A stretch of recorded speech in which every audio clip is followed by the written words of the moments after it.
Hi hello friends, నమస్తే. అందరూ బాగున్నారా? Welcome to our YouTube channel. ఈరోజు మీకు చల్లగా కూల్గా ఉండే కోకోనట్ ఐస్ ఎలా తయారు చేసుకోవాలో మీకు చేసుకునే విధానాన్ని చూపిస్తానండి. సమ్మర్ కదా, పిల్లలు ఇంట్లో ఉంటారు కాబట్టి వాళ్ళకి ఐస్ క్రీమ్ తినకుండా అస్సలు ఆపలేం కదా. అలాగే పెద్దవాళ్ళకి కూడా ఈ వేడికి చల్లగా ఏదైనా తాగుదాం తిందామని అనిపిస్తుంది కాబట్టి మనం ఇంట్లోనే హైజీనిక్గా ఇంట్లో దొరికే ఐటమ్స్తోనే కోకోనట్ ఐస్ క్రీమ్ని ఎలా తయారు చేసుకోవాలో తయారు చేసుకునే విధానాన్ని మీకు చూపిస్తానండి. ట్రై చేసి కోకోనట్ ఐస్ క్రీమ్ ఎలా వచ్చిందో నాకు కామెంట్ రూపంలో తెలియచేయండి. ముందుగా కోకోనట్ ఐస్ క్రీమ్కి ఒక కొబ్బరికాయని తీసుకోండి. ఆ కొబ్బరికాయ కొంచెం లేతగా ఉంటే కోకోనట్ ఐస్ క్రీమ్ కూడా టేస్ట్గా వస్తుంది. కొబ్బరికాయని పగలగొట్టి దానిపైన తొక్కును తీసి ఒక కప్పు కొబ్బరి ముక్కలను చిన్న చిన్న ముక్కలుగా చేసుకొని మిక్సీ జార్లో వేసుకొని దాన్ని మెత్తగా చేసుకోవాలి. ఇలా మెత్తగా చేసుకున్నాక తర్వాత మనం ఏ కప్పుతో అయితే కొబ్బరి ముక్కలు తీసుకున్నామో అదే కప్పుతో ఒక కప్పు పాలను వేసుకోండి. ఈ పాలను వేసుకున్నాక బాగా పేస్ట్లా చేసుకోవాలి. ఎంత మెత్తగా చేసుకుంటే ఐస్ క్రీమ్ అంత కమ్మగా వస్తుంది కాబట్టి చాలా మెత్తగా పేస్ట్లా చేసుకోండి. ఈ విధంగా చేసుకోవాలి, చాలా స్మూత్గా ఉండాలి. ఇలా చేసుకున్న పేస్ట్ని ఒక బౌల్లో తీసుకోండి.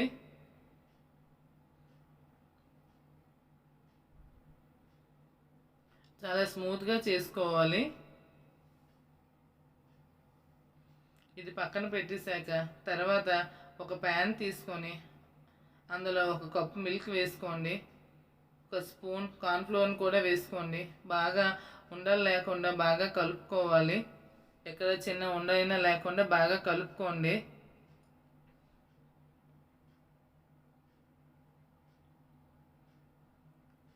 దీన్ని బాగా కలుపుకున్నాక స్టవ్ను ముట్టించుకోండి.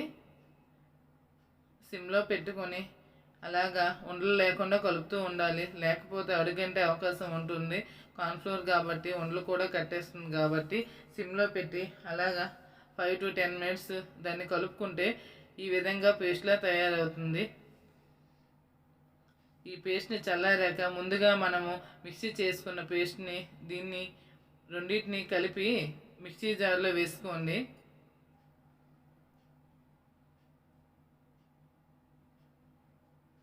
ఇందులోనే మిల్క్ మెయిన్ కూడా వేసుకోండి.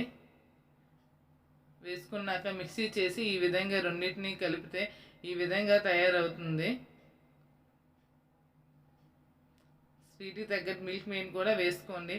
బాదం పప్పును కూడా ఇందులో వేసుకోండి. మిల్క్ మెయిన్ లేకపోతే పంచదారను కూడా స్వీట్నెస్ తగ్గట్టు వేసుకోండి. కొంచెం ఫ్లేవర్ కోసం ఇలాచీ కూడా వేసుకోండి. తర్వాత ఈ విధంగా ఐస్ క్రీమ్ అవుట్లో వేసుకుంటే మన ఐస్ క్రీమ్ రెడీ అయినట్టేని. ఈ విధంగా మొత్తం ఐస్ క్రీమ్ హౌస్లో మొత్తాన్ని వేసుకొని క్యాపులు పెట్టుకోండి. లేదంటే మన టీ గ్లాస్లోనైనా వేసుకోవచ్చు, లేదంటే ఏదైనా గ్లాసులో వేసుకొని ఫ్రిడ్జ్లో ఫ్రీజర్ అయ్యాక ముక్కలుగా కట్ చేసి పెట్టుకున్నా సరే ఐస్ క్రీమ్ రెడీ అవుతుంది. మీకు ఎలా ఇష్టమైతే అలా చేసుకోండి.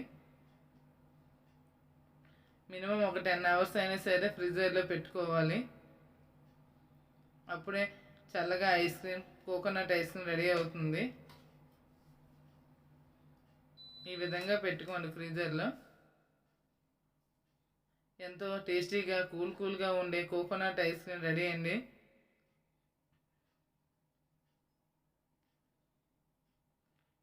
టేస్ట్ చూసి ఎలా ఉందో నాకు కామెంట్ రూపంలో ఒకసారి మీరు ట్రై చేసి కామెంట్ రూపంలో తెలియచెప్పండి. ఈ సమ్మర్లో ఈ ఐస్ క్రీమ్ ఒకసారి ట్రై చేసి చూడండి.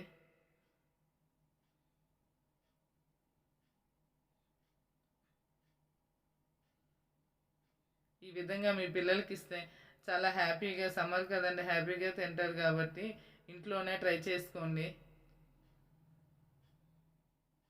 ఎంతో టేస్టీగా ఉండే coconut ice cream ready. Video నచ్చితే లైక్, షేర్, సబ్స్క్రైబ్ చేసుకోండి.